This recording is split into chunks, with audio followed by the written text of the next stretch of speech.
ball. Great hustle by the big guy. 6'7", tallest defender, diving for that ball. Crossover, Palcasantos. Alfad, he likes it inside. Yes, sir. And Alfad will not let the half pass without showing himself to his teammates. Kinakailangan, makilala niyo muna ako bago matapos itong first half, sabi ni Alfad. So it's an 8-point lead. John Dale Valenya is replaced.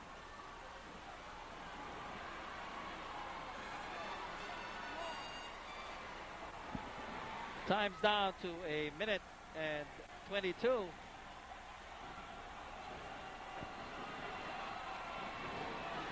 The question is, how long can San Sebastian still hold control of this ball game, knowing the capability of JRU to come back? We kept talking about that, Jimmy. In this game, toughness is the key. Kung sinong mas composed, kung sino mas mag-execute under pressure, yun ang malaki ang pag-asa. Mark Macapagal has it. Stags have 9 seconds on the shot clock. Alfad is taking his perimeter game. Coronel! It will be a 3-on-2 for JRU. Counted and one. And that is the ploy, Jimmy, that Coach Boy De Vera has been trying all throughout this game. This time, it paid dividends for them. They keep forcing San Sebastian to shoot from way outside, and that causes the ball to bounce long. Every time the ball bounces long, that paves the way for the tenacious JRU fast break. And some words, friendly words, I guess, exchanged between Coronel and Epondolan after that excellent move by Epondolan on Christian Coronel.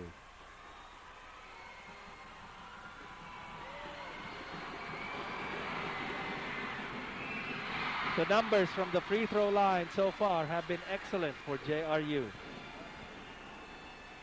Grabe na, JRU must have scored at least 20 points on free throws alone, Jimmy.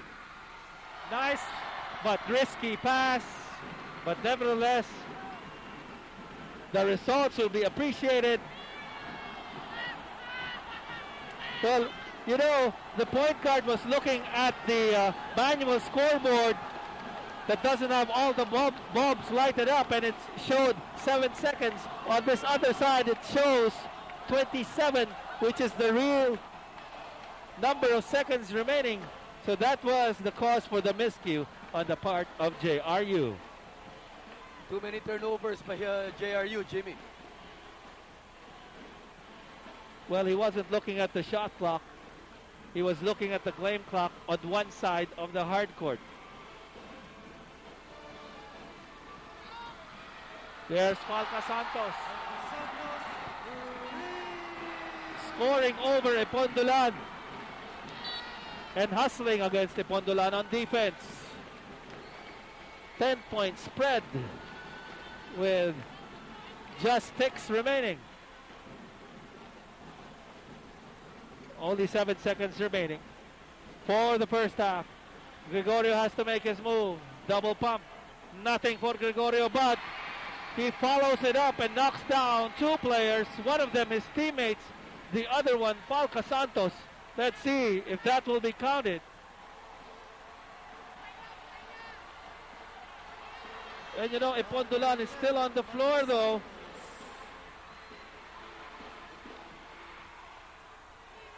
Parang naipit ata si Epondolan dun sa ilalim dun. But I was surprised that they nullified that basket by Gregorio. You know, that's cause for concern if your best player stays on the floor without moving for a few seconds. Medyo I can just imagine how Coach Boy De Vera feels. Eh si Epondolan lang ang umisko sa kupunan niya, biglang hihigaan ka ng gano'n. Nagpapahinga lang pala. Oo, kaya lang minsan bubulungan ko yung player ko pagka gano'n. Pare, wag mo naman ako takutin ng ganyan. As Epondolan is at the 4.5 meter stripe, the focus of the gallery is on the San Sebastian bleachers. Again, another scuffle happening there. And that's the end of the first half with a focus on the gallery, but if you take a look at the scoreboard, it's 43-35, an excellent first 2 quarters for San Sebastian. We'll be back. Sakit.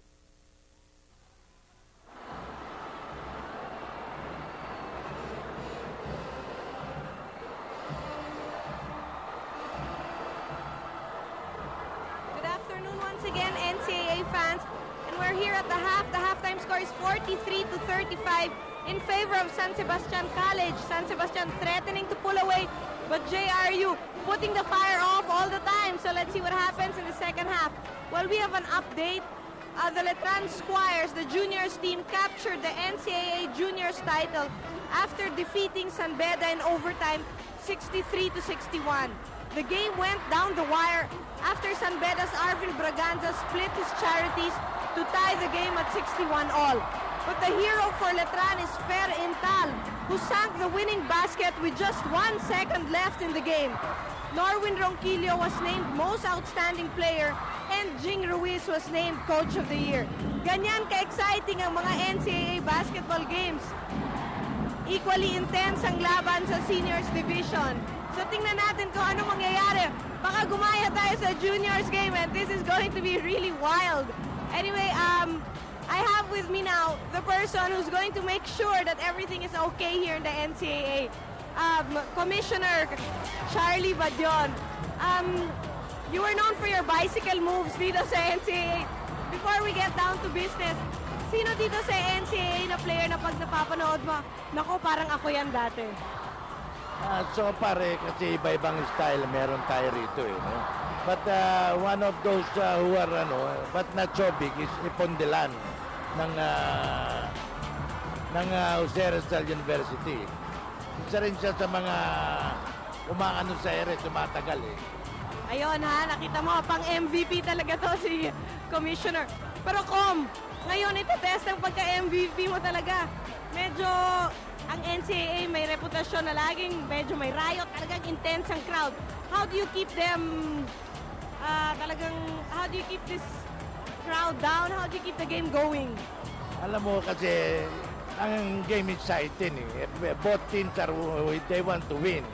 Kaya lang, tradisyon na rito sa NCAA, yan yung mga kantsawan, magkaaway ng konti. Pero after that, wala na rin yan eh. Everything is forgotten. Everything is being, please. So, ito, natural lang to. Kung hindi ganito, hindi maganda ang laro ng NCAA. Tama kayo dyan, Commissioner. Ito talagang inaabangan natin sa NCAA. Yung pagpili ng referee, what sort of process do you go through to choose sino yung tatlong referee to referee this kind of important game? Ang pag-select ng referee, it's up to the team involved doon sa semifinals. So we pick 10 referee. Out of 10, we will select we will draw a lot. Whoever pick up, that will be the one officiating the game. Yung nakapag-officiate na, hindi na maaaring mag-officiate pa sa susunod na mga game.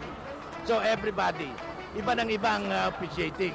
Iba ng iba nag-officiate din sa game. Kaya wala nang duplication ng We want to avoid yung mga nabibili na na sinasabi nila. But dito, fair in everything. Kung odds lang ang magpapanalo sa bawat isa, not the referee. Okay, then, so you heard it from Commissioner Charlie Badion. There's more action here in the NCAA. We'll be back.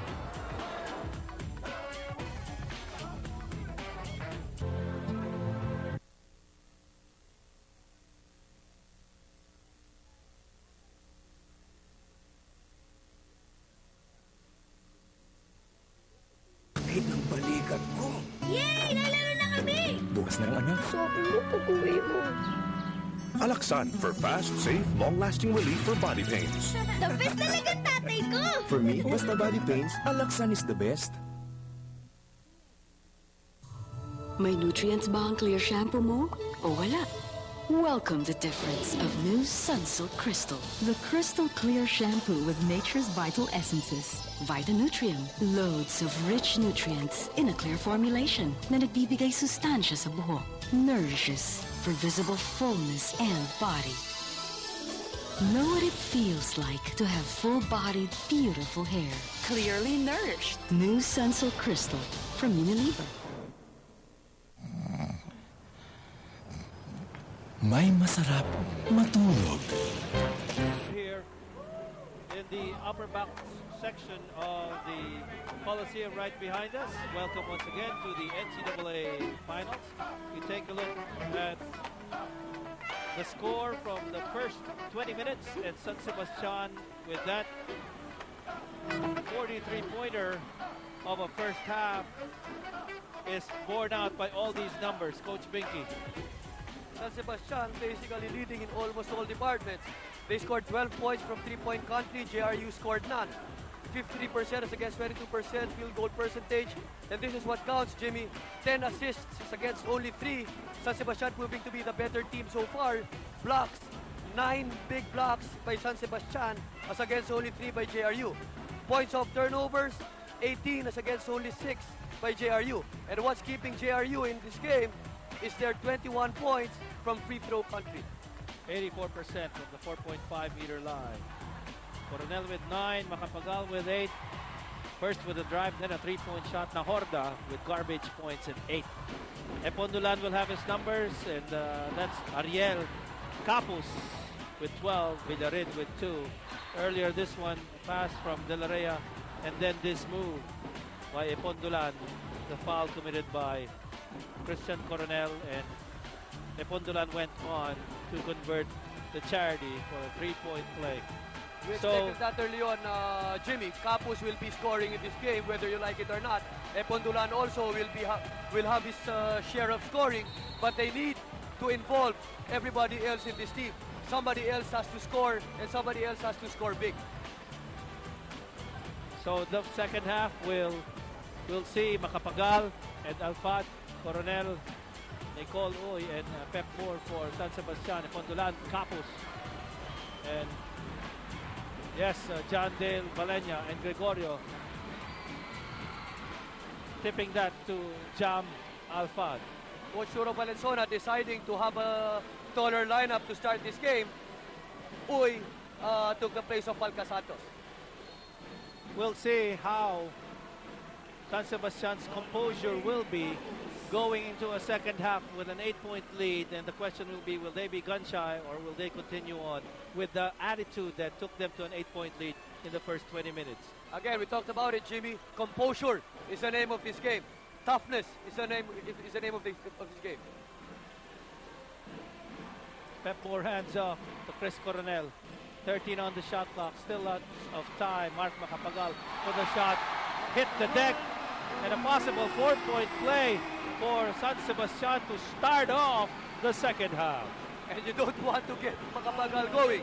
If Macapagal gets going, with the way Moore is playing, you're into a lot of problems. And that's what Boy De Vera sees right now. Macapagal with the habit of cocking that ball near the right side of his forehead for his 3-point shot. Doon niya nakukuha yung vuelo from the free throw line above his forehead. And you just got it, a 4-point play for San Sebastian to start the second half of the last game of this year's NCAA. What was 8 points is now a 12-point lead, and now almost a steal by Chris Coronel. Nice pump fake by Ariel Capu. Nabanggit ko, Jimmy, yung start ni Coach Shuro Valenzuela. He decided to start tall. Etong JRU naman looks to press in this game. They decided to start short. They have 3 guards playing all together. Fajardo, Epondulan, and Valenya. You know, Nicole Uy was well-intended that time, but Jam Alfad was not expecting that pass. Of course, Nicole Uy has taken the place of Palca Santos on the backcourt tandem for San Sebastian. As we still see Epondulan, when he handles that ball, there's already double team by San Sebastian, and they lose possession. And very early, very typical of Coach Boy De Vera's style, pinahinga na niya kagad kung si Valenya, and he put in a player who I don't think got to play during the first 2 games. Etong number 12, si Tan. So ito tayo, 10 ang lamang ng San Sebastian at 47-37. Macapagal to Pep Moore. It is always dangerous whenever Pep Moore starts a dribble. with the smaller men hounding him Oo. below his knee. I was just about to say that. Great defense put up by Gregorio. So that's a turnover. Look at Pep Moore hustling for that steal. Macapagal wanted to kick it back out, but it's stolen. And now it's a 2-on-2. Epondulan took a look at the defense and then that shot, but number 12 man is blocked. Hansel thought, but there was a foul. Great trail job by number 12, Tan. He didn't get the dish, but he got the offensive rebound, and now he has an opportunity to take two from the line.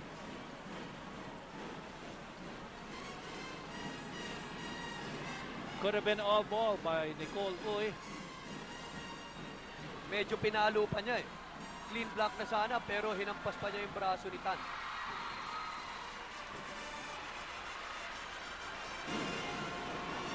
And as in many championship games from decades past, when it's that time of the afternoon, the sun will set and it will shine through the windows of the Coliseum. And you can see the shadows. As we look at a 9-point ball game, 47-38, San Sebastian still ahead. Tough defense put up by Fajardo. No handoff. Nicole Uy. What a move!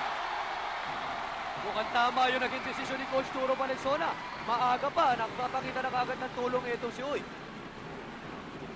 Gregorio is guarded by Pep Moore. Pep Moore looking for a block. And then Pep Moore was complaining that he's hobbled by an ankle injury somehow. And complaining to the coaching staff. And you can see can't move as well, Pep Moore. Macapagal brings it down on a 3-on-1. Coronel had all the time, but he missed. Alfad stepped on the baseline. Ganda ng depensa ni Capus doon. Nakuha na ni Alfad yung inside track, pero si Capus just stood his ground and kept his hands high, kaya naman na-force si Alfad na mag-turnover. Alam mo, umaangal si Moore na masakit yung kaliwang paa niya sa likuran. Pero hindi pinansin ni Coach Turo Valenzuela. Pinapatuloy pa rin siya maglaro. And now, Epondulan takes a shot that will not be counted. Hindi natin naririnig, Jimmy, yung usapan nila. Pero palagay ko, sinabi ni Moore, Coach, masakit yung paa ko. Siguro sinabi ni Coach Turo, ano ngayon? Maglaro ka dyan. Huling laro na natin to, tsaka ka na magpahinga. Kung masakit ang paa mo, wag mong pasakitin ang ulo ko. Masakit na. Pag nilabas kita, yung ulo ko naman ang sasakit. Excellent move on that Alaksan slow-mo by Nicole Uy. De Leon is inside the hard court. And so is Nahorda. So Jam Alfad takes the number 5 spot. Uy from a crawl and then De Leon underneath. Every single possession counts, Jimmy. You don't want to turn the ball over in this kind of a game. Tan was partially blocked. The ball loose. And Nicole Uy, in the attempt to get that ball, fouls Tan. And look at Gregorio. After that rebound, he looks at Uy as if telling him, sumakay ka pa pare, akin tong bolang to. Hindi mo makukuha sa akin to. So it was Gregorio, not Tan, that the foul was committed on. Check the time remaining in this third quarter, 6 minutes. And let's see, it's that 23. Gregorio fall away, nothing but net. And you will love the way Gregorio goes after that ball. Hindi siya talaga magkikwit dun sa bola na yon. Habol lang siya ng habol. No press break for San Sebastian. Just the point guard bringing down that ball very quickly. And now the steal by JRU.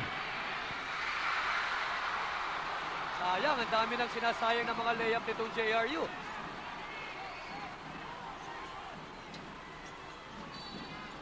De Leon is fouled by Fajardo as he crossed the timeline. That'll be... That was actually Tan. Not a very good foul to give. Nasa half line na. Plus, ang pinaul niya si De Leon, who's not really a scorer. And now it's going to be Villarin to guard Mark Macapagal. De Leon, fall away.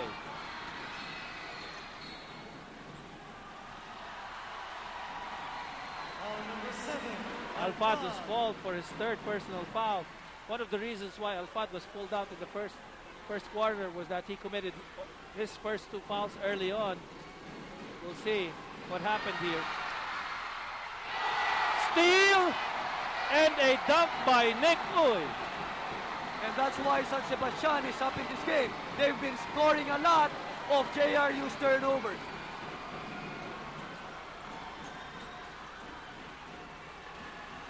That's Villarin right there. Nothing but air.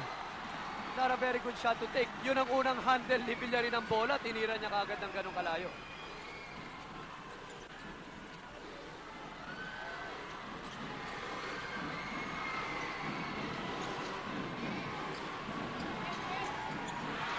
It was intended for Nahorda, but stolen by Gregorio.